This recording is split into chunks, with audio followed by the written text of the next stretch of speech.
Hello, my name is Giulia and I work for the Cambridgeshire County Council Library Service. Today we are going to make friendship bracelets. They are bracelets made of threads or cords and with a knotting technique. And they're great because the time, the hard work, the love you put into making them with this technique shows the people, the key people in your lives, your friends and family, how special they are to you. And by gifting them and exchanging them, the knots in the bracelets tie us also together. I believe they're a great gift, especially if you need to mail them to friends far away, because they're very lightweight. So you can put them in an envelope and they won't be very expensive to mail. You can also drop them through letterbox to your friends, so they're quite convenient to exchange. There are a variety of patterns that you can make. You can see some here that I've made. They can be flat, they can be 3D. You can make them in different materials, and therefore they can be, very large or very small. You can use a lower or a bigger amount of cords. Today the pattern we're going to make is the candy stripe pattern. It is it's a very simple one to make and to learn.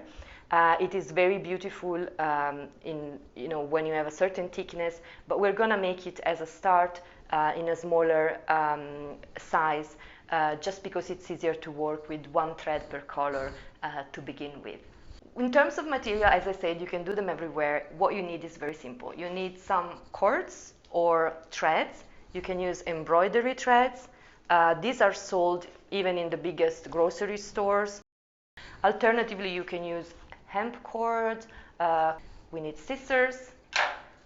We need a tape measure and something to pin the threads when you're working. But a very practical way of working is to use some cardboard and to tape them on the cardboard. So, as a start, we need to cut the thread. 4 thread of 4 different colors. Which color to pick? I don't know. It's really free to choose which color to use. We need, for this bracelet, at least 80 centimeters of each color. So if you take your tape measure, you can measure 80 centimeters and then cut. One useful thing, not to carry always with you a tape measure, is if you measure the length of your arm. So I know, for instance, that pretty much if I hold the tape measure and I go to the center of my body, it's pretty much 80 centimeters more or less. So when I'm doing a short bracelet like this one with just 4 cords, I know that pretty much between 80, 120 is sufficient. Maybe I'll go a bit longer. If I'm doing one with 8 thread, so every thread needs to be worked a lot, I need more length, and so I will do full arm, double the length. And it's quite useful to know your measure, because then you don't need to carry any more a tape measure with you. Okay, today as I'm at work, I don't need this table later on. I have all the time, so I'm going to tape straight to the table. I recommend you can tape the knot or above the knot, it doesn't matter. As long as your work is secured, it doesn't really matter.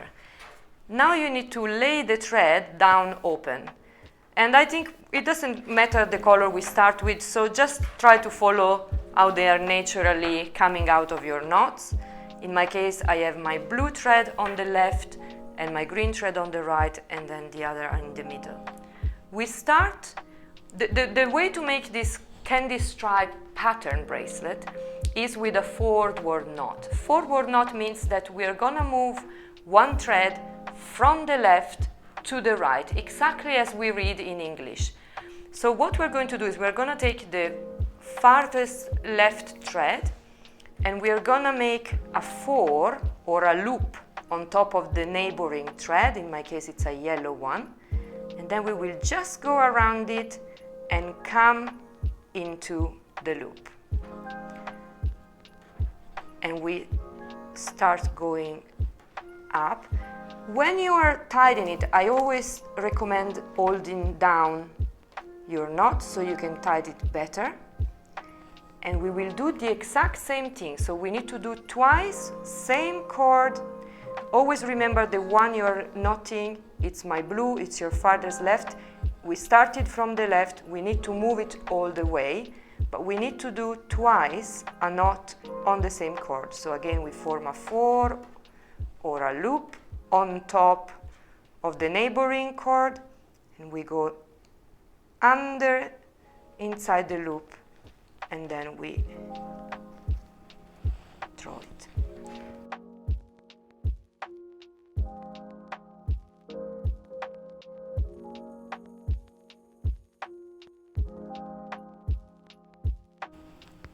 And here we are. Now this one was our farthest left thread, and it has moved all the way forward to the right. So we leave it there. We now need to start again and move what was before our second thread to the left all the way up to the right, exactly as we read in English. So we make again a 4 or a loop on top of the neighboring cord. We go under, inside the loop, we make the cord come out. And we do the same thing twice on each cord.